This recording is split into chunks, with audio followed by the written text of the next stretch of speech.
Matahari begitu cerah, saat yang tepat untuk meminum kelapa.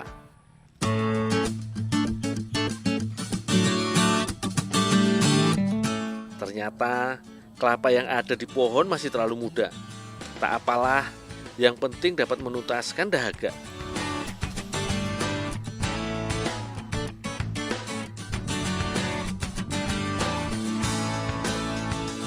Aku baru ingat, dulu aku pernah membuat batok kelapa muda ini menjadi sebuah olahan makanan saat berada di Lombok. Aku ingin mengkreasikan lagi batok kelapa menjadi olahan makanan khas Kalimantan Barat. Olahan yang akan aku buat adalah bubur padas khas Sambas Kalimantan Barat. Bagian yang bisa diolah dari batok kelapa ini adalah bagian yang berwarna putih. Ternyata tidak hanya di Lombok, di wilayah Kalimantan Tengah, yaitu di Kota Waringin Barat, juga terdapat masakan yang dibuat dari batok kelapa yang bernama ganglan kalok. Batok kelapa yang masih sangat muda ini, teksturnya masih empuk, sehingga masih bisa dimakan.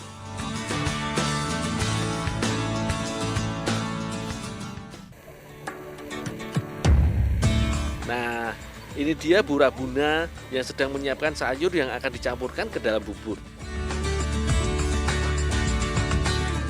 Ada satu sayur yang wajib ada, yaitu daun kesum.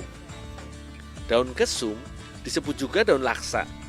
Daun ini juga dijadikan sebagai penambah rasa pada masakan di negara tetangga seperti Malaysia, Thailand, dan Vietnam.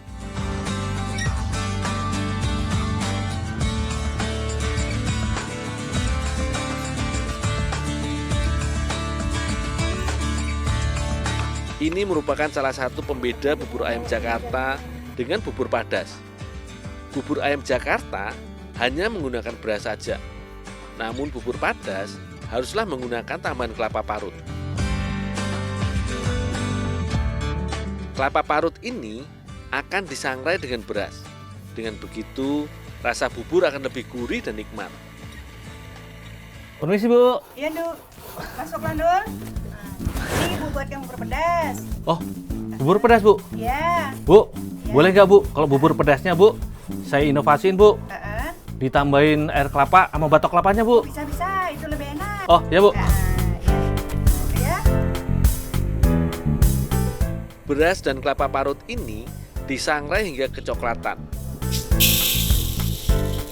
Makanan bubur padas ini ternyata memiliki cerita yang menarik. Konon, bubur padas dijadikan solusi bagi keluarga yang hanya memiliki 2 cangkir beras, namun harus memberi makan anak-anaknya.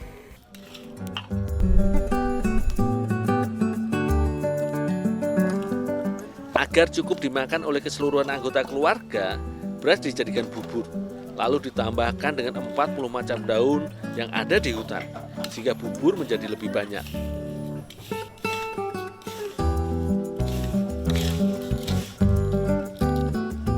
Seiring dengan berjalannya waktu, bubur padas tidak harus menggunakan 40 jenis sayur, tapi agar lebih bergizi, bubur padas diberi tambahan sayur seperti wortel.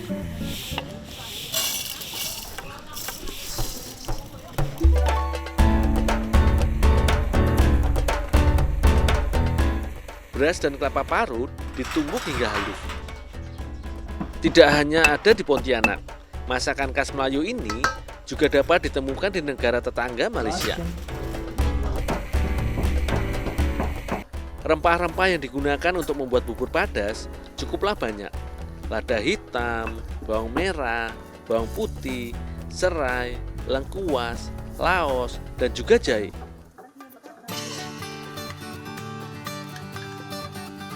Semua bahan ini dihaluskan dan tidak ketinggalan ebi, garam, dihaluskan bersama bumbu lainnya.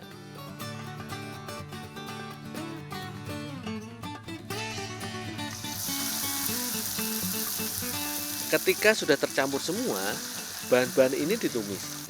Daun kesum dan daun kunyit pun dimasukkan. Wangi daun kesum yang khas mulai tercium. Wanginya sepintas mirip dengan lada. Daun ini juga menciptakan rasa sedikit pedas seperti mint. Daun ini dapat mengatasi masalah pencernaan.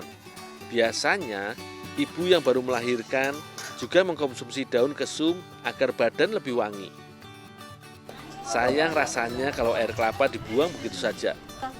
Bu Rabuna memisahkan air kelapa yang nantinya akan dijadikan pengganti air dalam pembuatan bubur padas. Nah, Nindul udah selesai Nindul. Ini rebus air kelapanya nih. Setelah itu masukkan beras yang tadi ditumbuk ya. Oh ya Bu. Oke ya.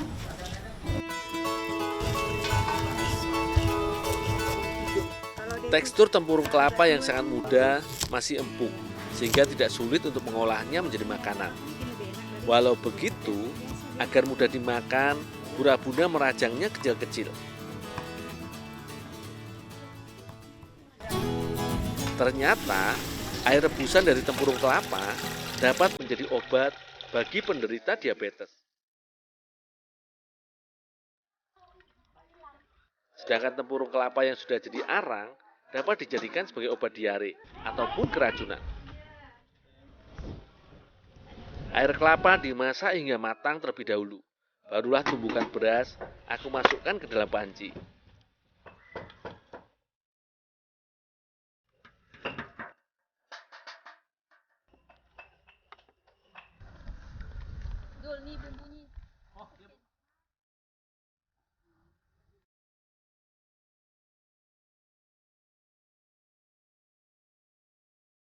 Setelah mendidih dan mengembang, saatnya memasukkan beragam sayuran. Satu ya. Oh ya Bu. Bahan-bahan yang teksturnya keras seperti potongan batok kelapa dan juga kacang tanah dimasukkan lebih dahulu. Baru disusul dengan sayur-sayur lainnya.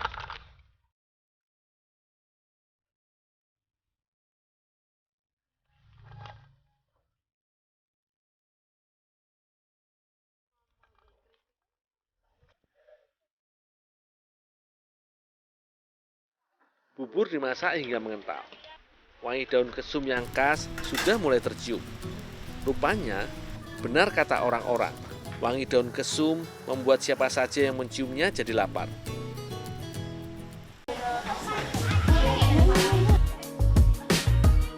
Setelah 30 hingga 40 menit, bubur padas pun jadi. Tidak lengkap rasanya bubur padas jika tanpa taburan ikan teri dan juga kacang goreng.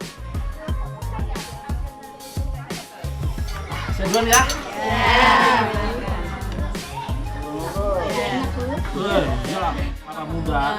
Bubur pedas Inovasi.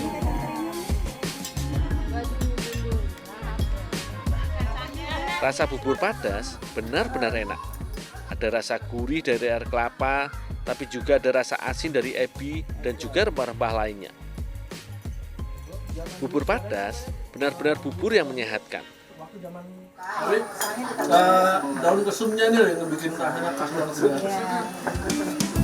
Berbagai sayuran yang terkandung di dalamnya memiliki berbagai kandungan manfaat yang berguna bagi tubuh.